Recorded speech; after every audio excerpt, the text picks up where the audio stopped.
Alright, so I know it's late, but thought I'd do this review. It's from the Indie Haul that my friend Chris had sent me. Chris, thank you once again. And yeah, we're going to be talking about TMNT Usagi Yojimbo WhereWhen. Someone said WinWhere, but it's WhereWhen, and I'll get to the why it's called that in a bit.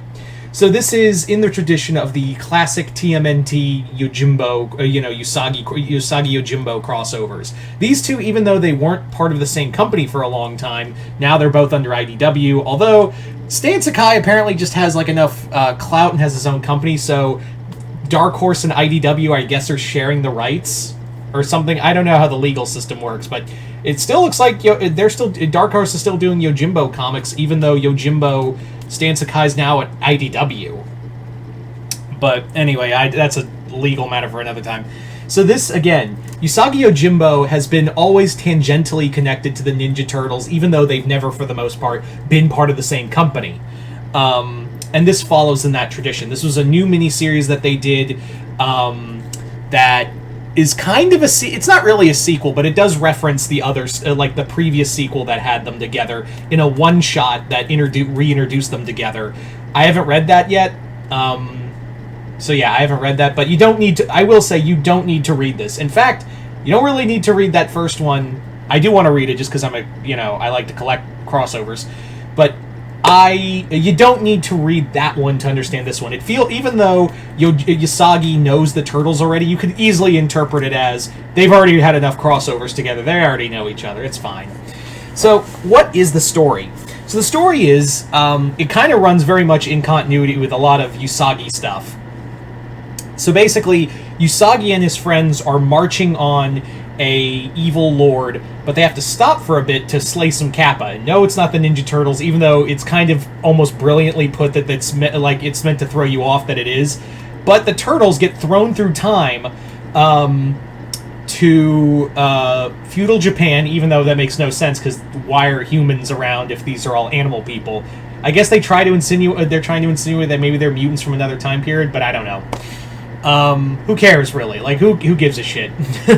But the Ninja Turtles are facing a new villain called Dr. WhereWhen. Dr. WhereWhen. And Dr. WhereWhen is this robot who can manipulate time. So he flees to feudal Japan in order to rule the future. So the Ninja Turtles follow. They encounter Usagi again, who has now gone from wandering warrior to general in an army, leading to them battling Dr. WhereWhen.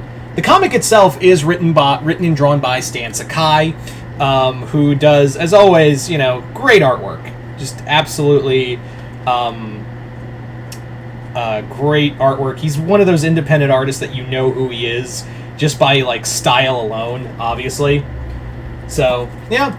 The comic is pretty straightforward. It's a 5-issue miniseries that I feel like could have been solved in 4, but I digress. This also deals with a lot of current IDW Usagi Yojimbo storylines going on right now.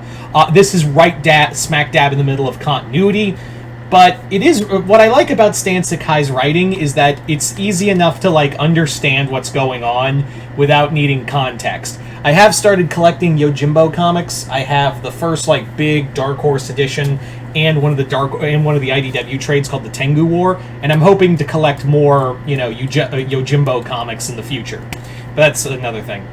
The crossover itself is pretty decent. There's some really well done fight sequences. Although I will say that Sakai writes the Ninja Turtles like the 80s cartoon, and also I don't think he knows what voices belong to the Turtles, because a lot of them, Mikey says something like knowing about Nikola Tesla, but that clearly should have been meant for Donnie. And then Donnie says Leo says something that clearly should have been a Raph line. I don't know, none of Sakai's version of the Ninja Turtles feel like the Ninja Turtles, and it's probably because he's writing them as more 80s cartoons. But it's fine. I do appreciate that. The one thing I've always loved about the Usagi being connected to the Ninja Turtles is that, I said before, the Ninja Turtles have always been connected with Usagi in one capacity or another, whether it be animated or comics.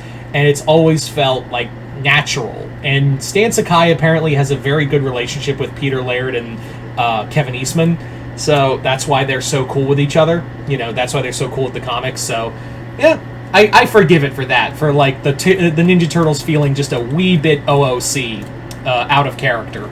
So it's just a wee bit out of character for the Ninja Turtles. But I forgive it. And again, we do get some other things in here that are clearly meant to be. This is clearly meant to be in continuity with the Usagi Yojimbo comics, because there's characters that are introduced that are probably going to be showing up later, and also this actually has characters that are important to Yojimbo killed, like they die, like there is straight up some character death. 2 characters that are supporting characters in Usagi Yojimbo that do die in here, and that's clearly going to affect the main story. So that's yeah, sorry. I'm tired, and I know, obviously, this review is late, but still, all in all, it's a pretty solid book. If you've been loving Ninja Turtles meeting Usagi Yojimbo, yeah, you're probably gonna like this too. Like, this is, did you like Usagi Yojimbo meeting the Ninja Turtles in, like, anything else? Then congratulations, you have another comic to love for that. It's also a nice way to, like, further introduce Usagi, even though this does feel, I will say, it's more of a Yojimbo story, and the Ninja Turtles, sometimes the Ninja Turtles get pushed to the side. Again, probably because, again, Stan Sakai's writing his own character, and it's obviously that this is meant to be part of the story for his character. So, yeah, but again, you know me, I always prefer crossovers that give perfect balance to both. I do feel like this was more for Usagi than it was for Ninja Turtles and Usagi. But again, it's Stan Sakai writing his own character, so I'm not going to complain. So I'm not going to say too much on it. All in all, yeah, like I said, if you liked did you like the past Yojimbo Ninja Turtle crossovers? You're probably going to like this. So there you go. If you've read WhereWhen, let me know in the comments below what you guys think of it. Once again, I'd like to thank Chris. Thank you so much for this comic and others. And Chris did tell me that he did pre-order me the other upcoming Ninja Turtle crossovers in trade. The Street Fighter vs. Ninja Turtles and the Street Fighter Stranger Things crossover, too. So be on the lookout for those in the future.